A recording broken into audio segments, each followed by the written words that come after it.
Kọmishọna na-ahụ maka kansụl ime obodo dị iche iche echichi ndị eze na mmekọrịta obodo na ibe ya bụ Maazị Tony Collins nwa bụ nwanne agwago ndị Urum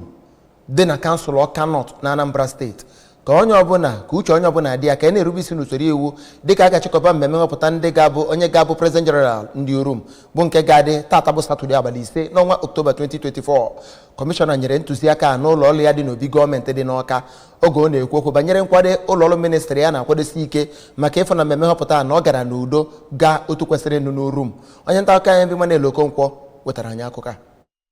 Kọmishọna nwa bụ nwanne bụ onye kwuru ha na gọọmenti steeti a sitere n'aka ụlọ ọrụ ya kwuo na amanwe ohere a ga-eji nabata katakata ya nakwa akparamagwa ọjọọ na nhọpụta nke Urum ma dozikwa ndị ahụ na-achọ iwebete ọgbaghara aka na ntị ka ha chaa n'ụzọ. Ọ gbakwara ndị mmadụ ume ka ha pụta n'igwe ma họpụta onye ahụ obi ha chọrọ n'ihi na nhọpụta nke a ga-abụ nke a ga-eme n'ụzọ kwụ ọtọ ma kwekwezie ha nkwa na nchekwa ha bụ nke ga-abụ ịgba.